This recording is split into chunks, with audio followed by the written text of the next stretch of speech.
बहुत समय पहले हंसराज नाम का एक प्रतापी राजा था। एक बार वह जंगल में शिकार खेलने गया। वह जंगल में भटकते हुए राजा हेमराज के राज्य में पहुंच गया। राजा हेमराज ने थके हारे हंसराज का स्वागत किया। उसी रात हेमराज के यहाँ पुत्र का जन्म हुआ। इस खुशी के मौके पर हेमराज ने राजकीय उत्सव में सम्मिलित होने के लिए हंसराज को कुछ दिनों के लिए रोक लिया। बच्चे की छठी के दिन पूजा के समय देवी प्रकट हुई और बोली, जिस बालक के जन्म पर इतनी खुशियां मनाई जा रही हैं, वह अपने विवाह के चौथे दिन मृत्यु को प्राप्त हो जाएगा। इस भविष्यवाणी से सारे राज्य में शोक छा गया। हेमराज और उसके परिवारजनों पर तो कहर ही टूट पड़ा। सबके सब स्तब्ध रह गए। ऐसे विचित्र समय में हंसराज ने हेमराज को और उसके परिवार को हिम्मत बंधाते हुए कहा, मित्र, आप तनिक भी विचलित ना हो। इस बालक की रक्षा मैं स्वयं करूंगा। संसार की कोई भी शक्ति इस बालक का बाल भी बांका नहीं कर पाएगी।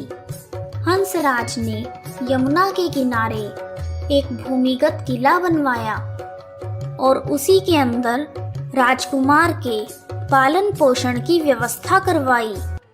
इसके साथ साथ राजकुमार की प्राण रक्षा के लिए हंसराज ने ब्राह्मणों से अनेक प्रकार के अनुष्ठान, यज्ञ, मंत्र जाप आदि की व्यवस्था भी करवाई। धीरे धीरे राजकुमार बड़ा हुआ। उसकी सुंदरता और तेज की चर्चा सर्वत्र फैल गई।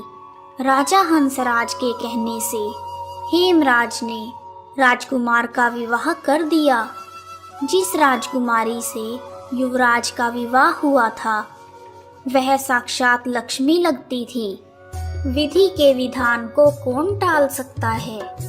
विवाह के ठीक चौथे दिन यमराज के दूत राजकुमार के प्राण हरने के लिए आ गए। राज परिवार और प्रजाजन राजकुमार के विवाह की खुशियां मनाने में मगन थे। राजकुमार और राजकुमारी की छवि देखकर यमदूत भी विचलित हो गए। जिस समय यमदूत राजकुमार के प्राण लेकर चलने लगे, उस समय ऐसा हाहाकार मचा जिससे द्रवित होकर दूत भी रोने लगे। इस घटना के कुछ समय बाद एक दिन यमराज ने प्रसन्न मुद्रा में अपने दूतों से पूछा, तुम सब अनंत काल से पृथ्वी के जीवों के प्राण हर रहे हो, क्या तुम्हें किसी पर कभी दया नहीं आई?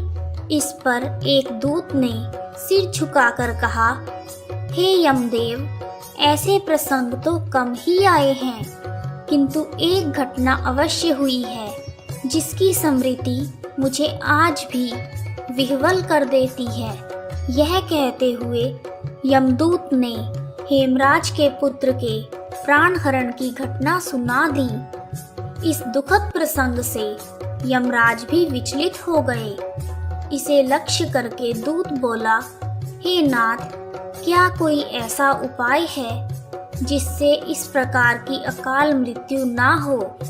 तब यमराज ने कहा, जीवन और मृत्यु सृष्टि का अटल नियम है तथा इसे बदला नहीं जा सकता, किंतु धनतेरस को पूरे दिन का व्रत और यमुना में स्नान कर धन्वंतरी और यम का पूजन दर्शन अकाल मृत्यु से बचा सकता है।